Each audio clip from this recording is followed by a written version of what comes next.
Hello students, सवारे chemistry point के YouTube channel में एक बार फिर से आपका स्वागत। स्टूडेंट्स, कल आपको यूनिट नंबर सेकंड की शुरुआत की थी। Unit number second solution very very important unit, 6 mark की आती है फाइनल एग्जाम में। और इसमें आपको सॉल्यूशन का इंट्रोडक्शन, सॉल्यूशन का क्लासिफिकेशन और उसके जो भी टाइप्स थे, मोलैरिटी के बारे में बताया था। आज आपको सॉलिड सॉल्यूशन और Henry law solubility of gases in liquid, इसके बारे में जानकारी दी जाएगी।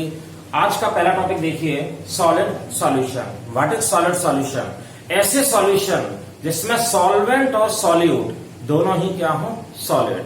The solution in which both solvent and solute are in solid state is called solid solution. Means ऐसे सॉल्यूशन जिनमें सॉल्वेंट और सॉल्यूट दोनों ही क्या हो, सॉलिड स्टेट में हो, तो सॉल्यूशन जो बनेगा वो कैसा बनेगा, सॉलिड सॉल्यूशन। एक्चुअली में सॉलिड सॉल्यूशन के दो टाइप हमने लिए हैं। देखने में आपको फर्स्ट यूनिट की तरह लगेगा, लेकिन फिर भी बहुत ही सिंपल सा पार्ट है और फाइनल सिलेबस में भी हमारे में दिया है सॉलिड सॉल्यूशन। देखिए, दो टाइप के सॉलिड सॉल्यूशन होंगे।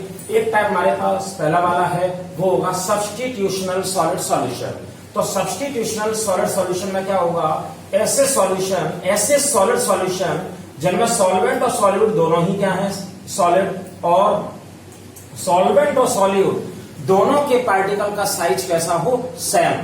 तब सॉल्वेंट के पार्टिकल्स को सॉल्यूट के कुछ पार्टिकल अपने मेन पोजीशन से क्या कर देंगे, सब्स्टिट्यूट। तो जो सॉल्यूशन बनेगा उसको बोलेंगे आप सब्स्टिट्यूशनल सॉलिड सॉल्यूशन। जैसे कि अभी आप देखिए, हमारे पास ये पूरा क्या है, सॉल्वेंट। ये हमारे पास पूरा क्या है, सॉल्वेंट। और सॉल्वेंट के पूरे पार्टिकल आपको 12 दिखाई दे रहे हैं। यहां पर हमने जो ब्लैंक जो राउंड है उनको क्या माना है, सॉल्वेंट, और जो ब्लैक राउंड है उनको हमने क्या माना है, सॉल्यूट। तो अब देखिए, सॉल्वेंट के पूरे पार्टिकल थे और दोनों का साइज कैसा था, नियरली सेम। अब सॉल्यूट के पार्टिकल से सॉल्वेंट के कुछ पार्टिकल को आप रिप्लेस कर दें, सब्स्टिट्यूट कर दें, तो अब ये सॉल्यूशन किस तरीके से दिखाई देगा आपको।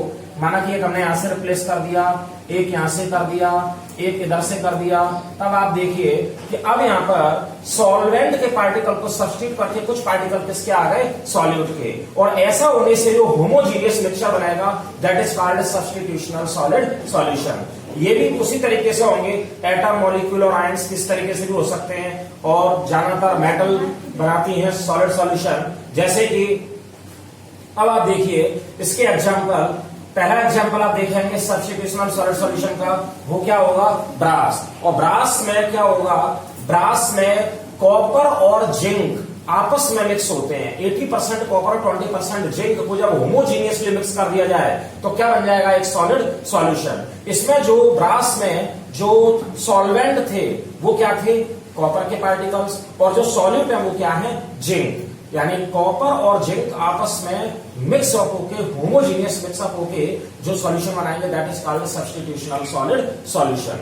ये हमारे पास हो गया सब्स्टिट्यूशनल सॉलिड सॉल्यूशन। अब आप दूसरे पार्ट पे आएंगे, that is called interstitial solid solution. Interstitial solid solution क्या होगा, ऐसे सॉल्यूशन जिनमें सॉल्वेंट और सॉल्यूट दोनों ही सॉलिड हो, वही बिल्कुल पहले जैसे डेफिनेशन। लेकिन इसमें क्या होगा, सॉल्वेंट और सॉल्यूट के पार्टिकल के साइज में बहुत बड़ा क्या होगा, डिफरेंस।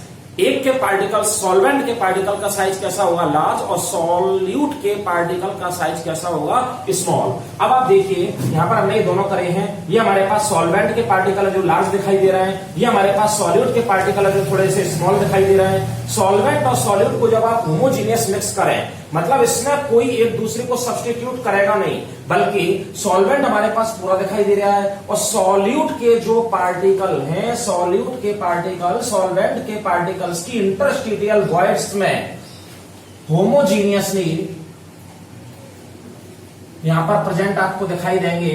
इस टाइप के सॉल्यूशन को आप क्या बोलेंगे, इंटरस्टिशियल सॉलिड सॉल्यूशन। तो इंटरस्टिशियल सॉलिड सॉल्यूशन में एक बार फिर समझिए, सॉल्वेंट के जो इंटरस्टिशियल वॉइड्स है उसमें सॉल्यूट के पार्टिकल्स होमोजीनियसली आके एक सॉल्यूशन बना ले, मिक्सअप होके एक सॉल्यूशन बनाए, that is called interstitial solid solution. Interstitial solid solution में सॉल्वेंट और सॉल्यूट के पार्टिकल के साइज में क्या होगा, डिफरेंस। सॉल्यूट के पार्टिकल का साइज छोटा होगा, पार्टिकल का साइज छोटा होगा तभी तो वो वॉइड्स में जाके अपनी जगह बना पाएंगे और एक सॉल्यूशन सॉल्यूशन बनाएंगे, होमोजेनियस मिक्सचर बनाएंगे, that is called interstitial solid solution.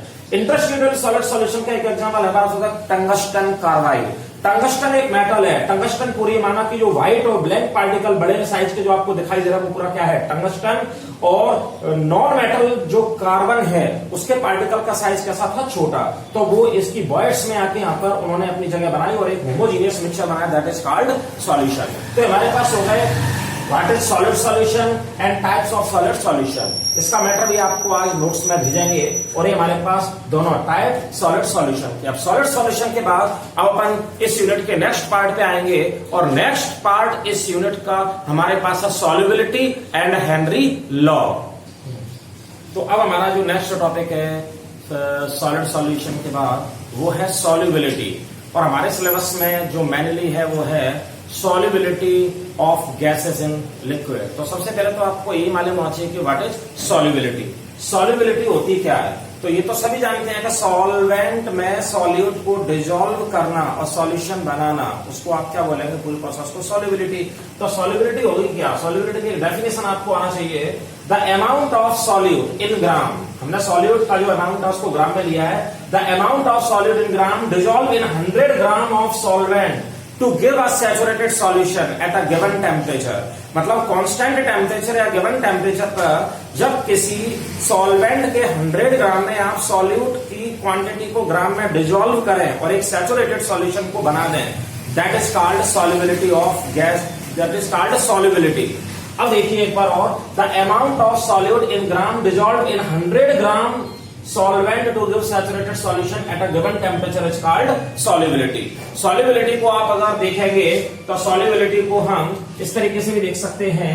अगर हम हमारे सिलेबस में जो है वो क्या है, solubility of gas in liquid। तो हमारे पास एक बीकर हमने लिया है, ये हमारे पास हो गया एक बीकर। इस बीकर में हमने एक लिक्विड को क्या कर दिया है, भर दिया, और वो लिक्विड को हमने क्या माना है, सॉल्वेंट। उस लिक्विड को हमने क्या माना है, सॉल्वेंट। उस लिक्विड को हमने सॉल्वेंट माना है।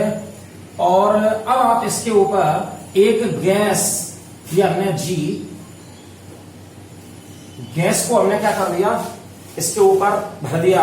लेकिन आपको मालूम है कि गैस इस लिक्विड में डिसॉल्व होगी नहीं। अब आप क्या करें कि गिवन टेम्परेचर, जो कांस्टेंट टेम्परेचर, जिस टेम्परेचर पर आप ये प्रोसेस को कर रहे हैं उस टेम्परेचर पर आप इसके ऊपर इतना प्रेशर डाल दें कि ये गैस इस लिक्विड में क्या हो जाए, डिसॉल्व। ठीक है, गैस की क्वांटिटी को हमने काय में लिया है, ग्राम में, और सॉल्वेंट को भी हमने काय में लिया है, ग्राम में। गैस की क्वांटिटी को हमने ग्राम में लिया है, सॉल्वेंट को भी हमने ग्राम में लिया है। तो जो गैस को आप इस लिक्विड में डिसॉल्व करेंगे दैट इज कॉल्ड सॉल्युबिलिटी। तो सॉल्युबिलिटी ऑफ गैस वही होगी, ग्राम में गैस की क्वांटिटी को किसी लिक्विड सॉल्वेंट में आप डिसॉल्व करें at a given temperature, that is called solubility of gases in liquid. Solubility of gases in liquid में बहुत सारे ऐसे फैक्टर हैं जो इसको अफेक्ट कर सकते हैं, जैसे कि आपको मालूम होना चाहिए। इसको बहुत ही शॉर्ट में देखिए, वैसे ही मैं बता देता हूं आपको 2-4 फैक्टर। सबसे पहला फैक्टर क्या हो जाएगा, टेम्परेचर। अगर आपने टेम्परेचर को फ्लक्चुएट किया, टेम्परेचर अगर आपने जो कांस्टेंट टेम्परेचर उससे अगर ज्यादा टेम्परेचर आपने कर दिया, तो जो गैस आपने लिक्विड में डिसॉल्व की है वो गैस लिक्विड से कहां पर आ जाएगी, बाहर। यानी टेम्परेचर को इंक्रीज करने पर solubility of gases in liquid हमेशा क्या होगी, decrease. Pressure of gas, pressure को इंक्रीज करने पर गैस की क्वांटिटी हमेशा क्या होगी,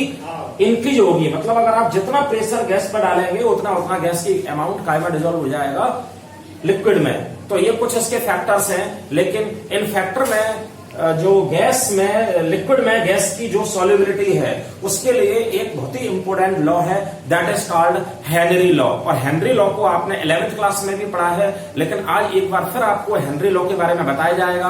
और हेनरी लॉ को अब आप बोर्ड पर समझने की कोशिश करेंगे कि किस तरीके से इसको देखना है, इसके फैक्टर्स क्या है, इसकी पूरी लिमिटेशंस क्या है और इसके एप्लीकेशंस क्या है।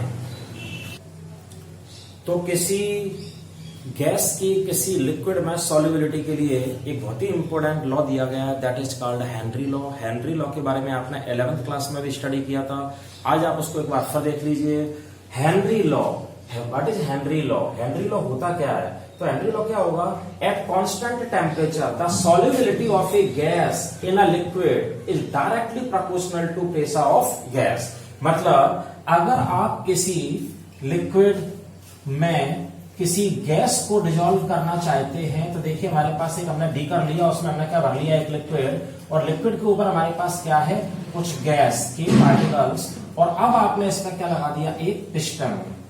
ठीक है, अब आप क्या करेंगे, कांस्टेंट टेम्परेचर को कांस्टेंट रख के पिस्टन को जितना जितना प्रेशराइज करेंगे, जितना जितना पिस्टन को प्रेस करेंगे, गैस की उतनी उतनी क्वांटिटी किसमें डिजोल्व हो जाएगी, लिक्विड में। मतलब कांस्टेंट टेम्परेचर पर किसी गैस की सॉल्युबिलिटी किसी लिक्विड में, उस गैस पर जो प्रेशर अप्लाई किया जाता है उसके क्या होता है, directly proportional. At constant temperature the solubility of a gas in a liquid is directly proportional to pressure of gas. ठीक है, तो ये हमारे पास क्या था, हेनरी लॉ। मैथमेटिकली अगर हेनरी लॉ को आप देखें तो m directly proportional to p। m यहां पर क्या है, गैस का मास, जो आपने ग्राम में गैस ली उसका कितना मास है, और डायरेक्टली प्रोपोर्शनल किसके, प्रेशर के। मतलब जितना प्रेशर अप्लाई करेंगे उतना उतना गैस की क्वांटिटी लिक्विड में क्या होती चली जाएगी, डिजोल्व। यानी m डायरेक्टली प्रोपोर्शनल होगा किसके, p के। बट ध्यान रखना ये सब काय पर होगा, कांस्टेंट टेम्परेचर पर। यदि आप डायरेक्टली प्रोपोर्शनल लाएंगे तो m is equal to kh into p, where kh is a constant which is called Henry constant. तो हेनरी लॉ के बाद आप देखेंगे हेनरी लॉ की लिमिटेशंस क्या क्या है। हेनरी लॉ की कुछ लिमिटेशंस होती हैं, कुछ लिमिटेशन यहां पर देखिए। पहला लिमिटेशन हेनरी लॉ की क्या है, dilute solution. Henry law dilute solution पर ही अप्लाई होगा।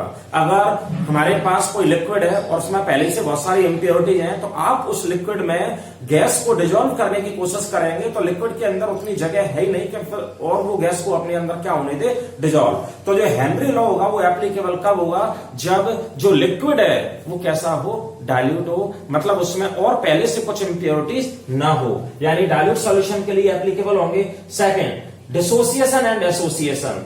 जो गैस आप लिक्विड में क्या कर रहे हैं, डिजोल्व, वो लिक्विड में जाके ना तो एसोसिएट हो, मतलब लिक्विड के मॉलिक्यूल के साथ वो कोई रिएक्शन ना कर ले, और ना ही वो गैस लिक्विड में जाके डिसोसिएट हो, यानी वो उसमें जाके टूट जाए। तो डिसोसिएशन एंड एसोसिएशन किसी भी तरीके से गैस का लिक्विड में ना हो, यानी जो गैस लिक्विड में डिजोल्व हुई थी वो किसकी वजह से डिजोल्व हुई थी, केवल आपने उसके ऊपर क्या डाला था, प्रेशर। अगर आप प्रेशर गैस पर बना रहे हैं तो गैस किस में डिजोल्व हो गई थी, लिक्विड में। अब वो गैस लिक्विड के अंदर जाके ना तो एसोसिएशन करे किसी के साथ और ना क्या करे, डिसोसिएशन। ठीक है, नहीं तो फिर हेनरी लॉ क्या हो जाएगा, डिस्टर्ब। जब भी आप प्रेशर हटाएं तब वो गैस वैसी के वैसी कहां पर आ जाना चाहिए, बाहर। मतलब गैस केवल घुली थी, किसके वजह से, गैस के ऊपर जो आपने प्रेशर बनाया था उसके वजह से गैस लिक्विड के साथ कोई रिएक्शन नहीं करेगी। तीसरा इसका हमारे पास क्या है, इसे गैस लॉ को ओबेस करना चाहिए, मतलब आइडियल गैस को जो ओबे करना चाहिए किसको, आइडियल गैस इक्वेशन को, यानी पीवी इक्वल टू एनआरटी, यानी टेम्परेचर क्या हो हाई और प्रेशर क्या हो लो। यानी गैस को, जो गैस आप लिक्विड में डिजोल्व कर रहे हैं उसको आइडियल गैस इक्वेशन को फॉलो करना चाहिए। आइडियल गैस इक्वेशन यानी पीवी इक्वल टू एनआरटी, ये भी आपने प्रीवियस क्लास में काफी डिटेल में पढ़ा था। इसके बाद आप आते हैं हेनरी लॉ के क्या एप्लीकेशन। तो what is Henry law, Henry law का मैथमेटिकल एक्सप्रेशन। फिर लिमिटेशन कभी कभी पूछते हैं, लिमिटेशन और एप्लीकेशन में से कोई एक चीज पूछी जा सकती है। तो लिमिटेशन हेनरी लॉ के हो गए 3, यहां पर क्या होगा, लिमिटेशन। अब आप आएंगे हेनरी लॉ के क्या एप्लीकेशन। एप्लीकेशन भी अपने सिलेबस में कम से कम 3-4 एप्लीकेशन दिए हुए हैं, लेकिन 2 एप्लीकेशन आपको मिनिमम अच्छी तरह तैयार करना होंगे।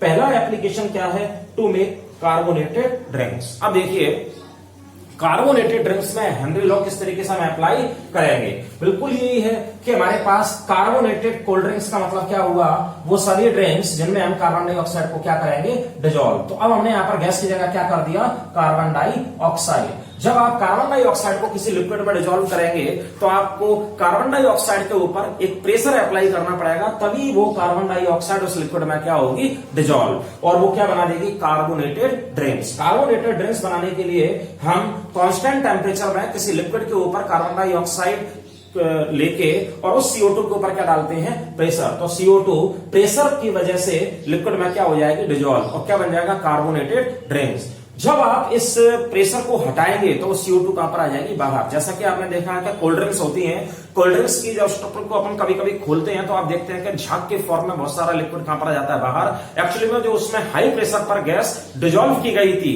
अकॉर्डिंग टू हेनरी लॉ, जैसे ही आपने उसके स्टॉपर को खोला तो पूरी गैस एकदम बाहर आएगी, तो अपने साथ वो झाग के फॉर्म में कुछ लिक्विड को भी लेके आती है। तो कार्बोनेटेड कोल्ड ड्रिंक्स बनाने में हेनरी लॉ एप्लीकेबल होगा। एक आपने देखा है ब्रीदिंग इन डीप सी, जब आप बहुत गहरे समुद्र में किसी सी डाइवर्स को भेजते हैं तब आप देखते हैं कि सी डाइवर्स कोई अपनी इन्वेस्टिगेशन करने के लिए जब वो समुद्र में काफी गहराई में उतरते हैं और अगर आपने उनको ब्रीदिंग करने के लिए नॉर्मल एयर दे दी, तो नॉर्मल एयर मतलब नाइट्रोजन और ऑक्सीजन जो इस वक्त हम एटमॉस्फेयर में ले रहे हैं, अगर यही वाला अगर कॉम्पोजिशन हमने उसको ब्रीदिंग करने के लिए दिया तो जब वो सी डाइवर्स काफी गहराई तक जाएगा तो उसके ऊपर क्या पड़ेगा, प्रेशर, और हाई प्रेशर पड़ने की वजह से उसकी बॉडी में ऑक्सीजन के साथ साथ कुछ नाइट्रोजन भी क्या हो जाएगी, डिजोल्व। अपन को मालूम है कि नाइट्रोजन का हमारी बॉडी में ऐसा कोई खास रोल है नहीं, तो नाइट्रोजन उसकी बॉडी में हाई प्रेशर पर क्या हो जाएगी, डिजोल्व। जब वो सी डाइवर्स रिटर्न आएगा अर्थ सरफेस पर, तब वो नाइट्रोजन उसकी बॉडी में जो हाई प्रेशर पर डिजोल्व हो गई थी वो अब एकदम से कहां आएगी, बाहर। और जब वो नाइट्रोजन एकदम से बाहर निकलेगी तो सी डाइवर्स को नौसिया, वॉमिटिंग और एकदम उसकी बॉडी में बहुत तेजी के साथ क्या होगा, पेन। इन कंडीशन से बचाने के लिए हम सी डाइवर्स के लिए ऑक्सीजन और हीलियम का मिक्सचर देते हैं। इसमें ऑक्सीजन में हीलियम को डिजोल्व करना बिल्कुल हेनरी लॉ पर क्या है, बेस्ड। तो जो सी डाइवर्स के लिए जो ब्रीदिंग मिक्सचर जो तैयार किया जाता है वो हीलियम और ऑक्सीजन को मिक्स करके तैयार किया जाता है। जैसे सी डाइवर्स की बॉडी में जब वो सी में काफी नीचे चला जाएगा तब भी हाई प्रेशर पर भी उसके ब्लड में हीलियम डिजोल्व नहीं होगी, क्योंकि हीलियम बहुत ही हल्की गैस है। तो सी डाइवर्स के लिए जो ब्रीदिंग मिक्सचर है उसके बनाने में भी हम किसका यूज करेंगे, किसको अप्लाई करेंगे, हेनरी लॉ। इसके अलावा देखते हैं बाय हाई एल्टीट्यूड रेस्पिरेशन, जो ऊंची जगह पर ब्रीदिंग के लिए जो ऊंची जगह वाले लोग होते हैं लो प्रेशर पर उनकी बॉडी में ऑक्सीजन डिजोल्व नहीं हो पाती, और ऐसे लोगों को एक डिसीज हो जाती है जिसको बोलते हैं अपन भूलने वाले डिसीज, मतलब उनके माइंड में ऑक्सीजन का सप्लाई तरीके से नहीं हो पा रही। तो अपन देखते हैं कि हेनरी लॉ के बहुत सारे एप्लीकेशन है जो कि आप अपनी बुक में एक बार स्टडी करेंगे। तो आज आपने अभी देख लिया कि आपने पहले देखा सॉल्यूशन, सॉलिड सॉल्यूशन, उसके बाद सॉल्युबिलिटी और उसके बाद हेनरी लॉ। हेनरी लॉ आपके पास 11th क्लास का बहुत अच्छा मैटर लिखा हुआ है, लेकिन फिर आज मैं आपको दूसरा मैटर भी इसका भेज रहा हूं। आप देखेंगे कि कौन सा आपके लिए बेटर है, वो आप नोट डाउन करेंगे। और हेनरी लॉ के बाद अब इसके बाद आपके पास कुछ नए टॉपिक्स आएंगे और वो आगे की यूनिट आपकी बहुत ही इंपॉर्टेंट होने वाली है, इसलिए आप और थोड़ा कंसंट्रेट करके वीडियोस को देखेंगे और रिप्लाई जरूर किया करें वीडियो को देख के कि मतलब आपको कैसा लगा, उसमें कुछ चेंजेस करना है, आपको आवाज कैसी आ रही है, इसका थोड़ा ध्यान रखें और स्टडी करते चलें। ऐसा लगता है कि शायद जून एंड तक कोचिंग के लिए परमिशन हो, जब तक हम चाहते हैं कि कम से कम 3 यूनिट अपन कंप्लीट कर लें और उनके नोट्स बना लें। और जब आप आए तो 4th से स्टार्ट कराएं, संडे टू संडे एक बार जो आपको घर पे तैयारी कराई है उसका कर लेंगे, तो उसका थोड़ा ध्यान रखेंगे। आज के लिए इतना तक रखेंगे, वीडियोस को जरूर देखें, सब्सक्राइब करें, लाइक करें और नेक्स्ट वीडियो के लिए रेडी रहें। Okay, thank you very much.